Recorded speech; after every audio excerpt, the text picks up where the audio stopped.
Hi everyone, welcome back to my channel. So ఈరోజు నేను ఇంట్లో చాలా క్విక్గా ఫాస్ట్గా చేసుకోవడానికి ఒక మంచి స్వీట్ని చూపిస్తున్నాను. సో సడన్గా ఎవరైనా రిలేటివ్స్ కానీ గెస్ట్లు కానీ వచ్చినప్పుడు చాలా క్విక్గా చేసి పెట్టచ్చు.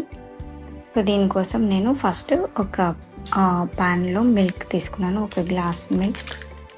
సో ఆ మిల్క్ కొంచెం బాయిల్ అయిన తర్వాత, మిల్క్ వచ్చేసి any milk okay, but full cream milk దొరికితే తీసుకుంటే బెటర్. ఎందుకంటే మనం ఫైనల్గా ఈ మిల్క్ని చాలా క్రీమీగా థిక్గా చేస్తాము.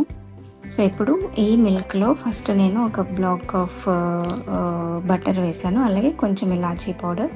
Next full cream, Amul full cream దొరుకుతుంది కదా మనకి, దాన్ని వేసి ఆ క్రీమ్ ఇవన్నీ కొంచెం మెల్ట్ అయిపోయిన తర్వాత ఇప్పుడు మిల్క్ పౌడర్ యాడ్ చేశాను. సో యాక్చువల్గా ఈ మిల్క్నే చాలాసేపు మరిగిస్తే థిక్గా అవుతాయి, బట్ అంత టైం వేస్ట్ చేసే బదులు మనం ఇవి వేసేయడం అంటే మిల్క్ పౌడర్ వేయడం ద్వారా మనకి త్వరగా క్విక్గా థిక్నెస్ అనేది వచ్చేస్తుంది. సో ఫాస్ట్గా అవుతుంది. సో ఈ మిల్క్ పౌడర్ ఎటువంటి ఉండలు చుట్టుకోకుండా నీట్గా సో కంప్లీట్గా మెల్ట్ అయ్యే వరకు మిక్స్ చేస్తూ ఉండాలి. సో బాగా కలపాలి, మళ్ళీ ఉండలుగా ఉంటే బాగోదు. సో నీట్గా కోవా టైప్లోకి వచ్చే వరకు మరిగించాలన్నమాట ఈ పాలను.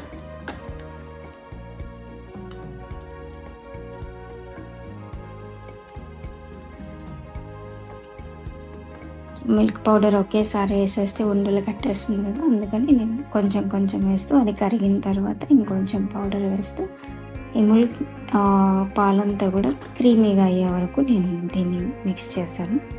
ఈ మిల్క్ పౌడర్ వచ్చేసి స్వీట్ అండ్ అనమాట. సో దానిలో ఆల్రెడీ స్వీట్గా ఉంటుంది కాబట్టి షుగర్ ఎక్కువ యాడ్ చేయలేదు ఇంకా. సో ఈ విధంగా క్రీమ్ లాగా తయారైంది. ఇప్పుడు ఈ క్రీమ్ని సైడ్స్ కట్ చేసి ఒకసారి చపాతీ కర్రతో ఇలా రోల్ చేసిన బ్రెడ్ స్లైస్ అనమాట ఇది. ఆ స్లైస్ మీద ఈ క్రీమ్ని అప్లై చేశాను. బ్రౌన్ ఎడ్జెస్ అవి తీసేసాను. సో ఇప్పుడు ఈ బ్రెడ్ని క్రీమ్ అప్లై చేసి రోల్ చేసి పక్కన పెట్టుకోవాలి. ఇంకొక స్లైస్.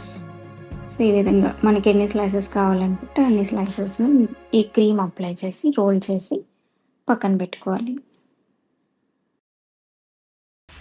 ఇప్పుడు ఆల్రెడీ ప్రిపేర్ చేసుకున్న ఈ క్రీమ్లో కొంచెం పాలు పోసి, అలాగే కలర్ కోసం కొద్దిగా కుంకుమ పువ్వు, ఇలా ఈ మిల్క్ ఎంత మనకి బాయిల్ అయితే అంత టేస్టీగా ఉంటుంది కాబట్టి నేను థిక్గా అయిన తర్వాతనే మళ్ళీ కొంచెం మిల్క్ యాడ్ చేసి సో థిక్ క్రీమీ మిల్క్ని ప్రిపేర్ చేశాను అన్నమాట.